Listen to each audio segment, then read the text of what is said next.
Salut la famille, bienvenue sur ma chaîne, je suis Ketia Clever, bienvenue, si c'est la première fois que tu vois ce beau visage, bienvenue à toi, abonne-toi, ça me fera énormément plaisir. Aujourd'hui c'est ma première vidéo de 2023, je souhaite à tous mes abonnés, je souhaite à tout le monde une bonne année 2023, que ce soit une année remplie de merveilles. Aujourd'hui, je vais vous parler de mon expérience ici au Kenya. Je vais vous parler de mon expérience personnelle. Qu'est-ce que je pense du peuple kényan? Est-ce qu'il faut venir s'installer au Kenya? Parce que j'ai quand même reçu j'avais reçu des messages, que ce soit sur Instagram ou sur les commentaires de mes anciennes vidéos, s'il faut réellement venir s'installer au Kenya. Bon, je vais vous dire que je trouve que le peuple kenyan, c'est un peuple accueillant. Ils sont accueillants. Moi, sincèrement, je me sens à la maison quand je suis ici. Le seul moment où je me sens étrangère, c'est quand mon visa veut expirer. C'est le seul moment que je me rends compte que hey, je ne suis pas chez moi à la maison, je ne suis pas au Congo. Mais dans l'ensemble, ils sont accueillants. Il y a aussi des Congolais qui sont réfugiés. Mais moi, jusque-là, je ne suis pas réfugiée. Il y a des Congolais qui sont réfugiés. Donc, quand tu es réfugié, ça veut dire que tu tournes le dos à ton pays. Donc, tu deviens réfugié, on te donne des papiers qu'il faut utiliser étant qu'est réfugié. Mais, donc c'est ça. Et il y a autre chose, si vous remarquez que je parle plus de Congolais, c'est parce que je suis congolaise. Mais ici, nous sommes nombreux. Il y a des Sénégalais, il y a des Gabonais, il y a des Camerounais, des Nigérians, des Nigérias, des Allemands, des Français, des Belges, des Américains, des Irlandais. Donc, on est multicolores, multi-ethnies, multi. Nous sommes nombreux ici. Comme j'ai dit, c'était vraiment un peuple accueillant. Donc c'est ça. À part ça, selon mon expérience, je trouve que c'est un peuple qui est humble. Sincèrement, moi, j'ai appris à être humble en étant dans ces pays. Je ne veux pas vous mentir. J'ai appris à être humble en étant dans ces pays. Donc, quand tu es dans ces pays, il ne faut pas juger par l'apparence. Il faut éviter de juger par l'apparence. Donc, ils sont humbles. Bon, il n'y a pas des exceptions. Il y a pas, comme on dit, il n'y a pas des exceptions. Dans toute règle, il n'y a pas des exceptions. Mais la majorité, ils sont humbles. Et ce que j'aime dans ces pays, ils sont travailleurs. Hommes, femmes sont travailleurs. Hommes, femmes sont travailleurs.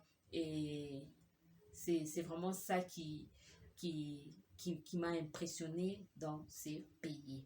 Donc, comme je disais, je suis congolaise. Ici, quand tu dis juste que tu es congolaise, tu es la bienvenue parce qu'ils aiment la musique congolaise ici. Ils aiment la musique congolaise. Donc, nous tous, on nous appelle des Mukongo. Donc, quand tu dis, tu es congolaise, tu dis que tu es congolaise et puis bien tu es congolais ou congolaise, moi te dis, ok, tu es Mukongo. On va directement t'appeler Mukongo. Donc, que tu sois Mububa, Muswahili, Mutabandundu, Équateur, Mungala, on t'appellera ici Mukongo. Donc, c'est ça.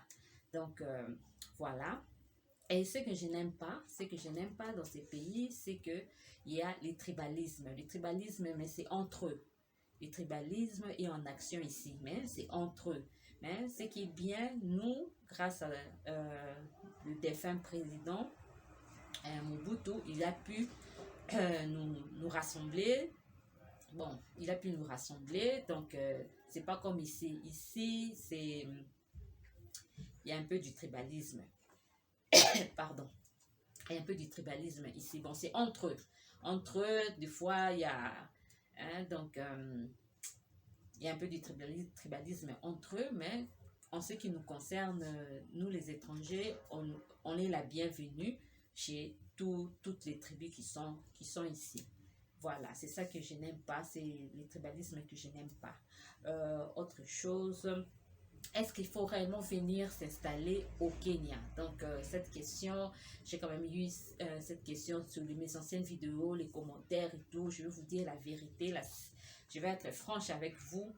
Si tu sais que tu veux venir au Kenya, rien que pour des gens que tu es fatigué de là où tu es, tu veux juste venir, que tu n'as pas d'ambition, tu n'as pas un programme précis, je te demanderai, ça ne sert à rien de venir parce que pour être franche avec vous, le Kenya, c'est un beau pays, c'est bien, mais le travail pour les étrangers, c'est difficile. C'est difficile. La plupart de nous, on crée des travails, on crée un job où, si tu as la chance à partir de là où tu es, que tu sois au Gabon, que tu sois à Brazzaville, que tu sois au Mali, si tu suis cette vidéo, à partir de là où tu y es, donc c'est mieux que comment on dit, apply, tu fais une demande de travail à partir de là où tu es. Si tu as un contrat à partir de là où tu es, que tu viens ici, c'est OK. Si tu es fort en business et que tu viens d'abord faire l'étude du milieu, tu trouves que moi, en tout cas, je veux venir, je crois que mon business, je vais le faire au Kenya, tu fais l'étude du milieu et tu juges bon, que tu trouves que c'est bon que tu fasses ces business ici, c'est OK. Mais si tu te décides, il y a une personne qui a eu à m'écrire une fois sur Instagram, il cherchait à venir avec sa famille ici. C'est un frère congolais, il cherchait à venir avec sa famille ici. Moi, je lui ai dit, si tu veux venir avec ta famille, c'est mieux que tu laisses ta femme et des enfants venir ici, mais toi, au pays, tu travailles. Comme ça, les enfants auront une bonne éducation, parce que l'éducation scolaire, c'est... Quand je parle l'éducation scolaire, c'est vraiment très bon. Les papiers sont admis partout à l'extérieur de l'Afrique, les certificats, les diplômes du Kenya est quand même élevé par rapport à celui du Congo. Donc, si tu trouves, j'ai dit au monsieur, tu peux venir faire l'étude du milieu, mais tu peux venir tu peux installer ta famille ici, mais toi, tu restes au pays travailler, en fait, que tu les envoies de quoi? Par MoneyGram ou Western Union, de quoi survivre ici. Voilà, j'ai été franche avec le monsieur parce que je ne pouvais pas lui demander de venir avec sa famille ici directement comme ça et puis après, il allait se rendre compte il allait se rendre compte que le travail, c'est pas facile. Mais si tu as eu le contrat pour venir travailler au Kenya, à partir du pays, de là où tu y es, c'est bon. Parce que là, parce que ici, le travail, c'est tout d'abord les locaux qui ont le privilège d'avoir du travail. Donc, nous, on est en second plan, mais quand je dis second plan, c'est aussi difficile pour nous, à moins que ce soit une chance que tu aies du travail ici. Voilà. Donc, pour les Congolais qui ont facilement du travail ici, ce sont le médecin. Les médecins, ils trouvent facilement du travail ici et les pilotes. Les pilotes avec la grande entreprise Kenya Airways, il y a beaucoup de Congolais qui travaillent là-bas aussi et dans des hôpitaux. C'est facile, mais tout d'abord, comme on dit, il faut connaître l'anglais. L'anglais, c'est très important et les Swahili, oui, les Swahili, c'est comme les Lingala chez nous ici. Chez nous au Congo, les Swahili, c'est comme les Lingala chez nous au Congo, mais les pilotes et les médecins, ils ont facilement du travail.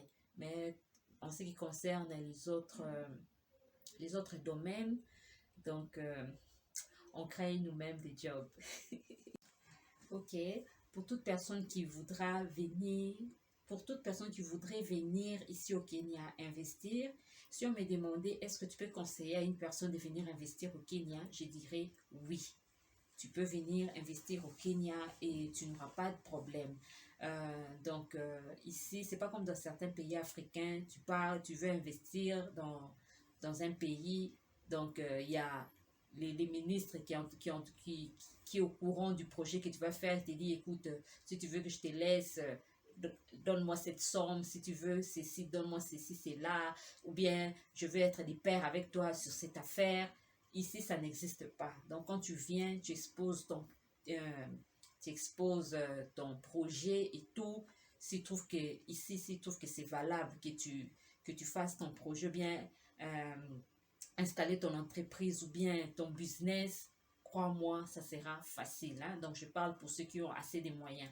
Ça sera facile. Donc, du moins, il faut avoir une affaire de 50 000 shillings qui fait un peu dans les 100 000, dans les 100 000 dollars, disons 20 000 dollars, non, 100 000, 200 000, 500 000, disons 500 000. À partir de 500 000 dollars, si tu viens installer une entreprise, ça sera bon. 500 000 jusque dans ton compte bancaire. Hein?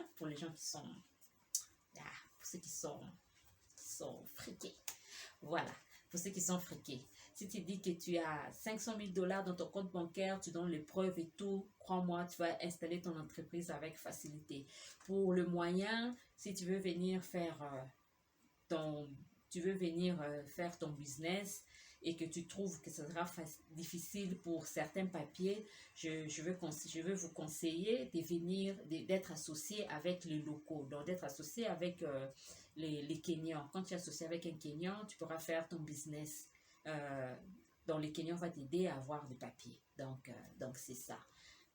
Donc voilà. Et pour ceux qui travaillent ici au Kenya, peut-être tu peux trouver du travail et dès que ton contrat de travail est fini, normalement quand tu travailles au Kenya, il y a comment on appelle ça? Il y a une assurance où tu peux mettre ton argent. Tu mets chaque fin du mois, il y a une assurance qu'on appelle NHIF. Donc, quand ton contrat est fini, ça, on ne va pas te dire, mais quand ton contrat est fini et que tu te décides, d'exemple du genre que, je veux que je retire mon argent, mais je vais rester au Kenya, on ne va pas te permettre de retirer ton argent. Donc, ce qui va se passer, ils vont te demander si tu veux retirer ton argent de NHIF que tu as eu à donner, à verser pendant le temps que tu travaillais. Ils vont te demander que tu dois approuver que tu sors du Kenya et tu ne vas plus revenir. Mais ça, on ne te dira pas. Donc, il faut le savoir. Si tu viens, tu travailles ici et que ton contrat de travail est fini et tu te dis, bon, d'accord, comme mon contrat de travail est fini, bon, je vais bien rester, mais je peux retirer mon argent de NHIF. Crois-moi, on ne va pas te donner parce qu'ils vont te demander d'avoir la signature de l'immigration, tout, ta copie de passeport. Et c'est en ces moments-là quand l'immigration va signer et on va te donner ton argent. Et quand tu sors du Kenya, ce n'est pour ne plus revenir. Mais ça, c'est écrit nulle part, mais ça existe. Donc, il ne faut pas oublier, si tu travailles au Kenya ici, il faut le savoir. Bon, voilà. J'espère que je n'ai rien oublié. Voilà, concernant les amours. Ici, le peuple kényan, nos frères congolais, ils épousent les femmes kenyanes, ce qui n'est pas mauvais, ils épousent les femmes kenyanes ici, mais les Congolaises, épouser les Kenyans, c'est en tout cas 2%. Voilà. Les Congolaises, ici, elles sont un peu réticentes d'épouser les Kenyans parce que la plupart des Kenyans, quand, exemple, si tu tombes enceinte, ils te laissent tomber. Tu seras là avec ton enfant, il va juste dire, I'm not ready to be a father. Donc, tu seras là, on va, comme on dit chez nous, basundolio, na zemina yo, na mwana na yo. Donc, c'est pour ça, la plupart des Congolaises évitent d'être en relation avec des Kenyans. Donc, pour ceux qui ont eu à se marier avec des Kenyans, je crois qu'il peut y avoir une affaire de 2%. Ouais, 2% des Congolaises qui ont épousé des Kenyans. Donc, c'est ça. Mais entre eux, c'est bon. Mais le mélange entre nous et eux, c'est... Donc, j'espère que vous comprenez. Ok, j'espère que cette vidéo va bénéficier à une personne. Merci d'avoir regardé. N'oubliez pas de vous abonner, de liker. See you on the next time. Au revoir.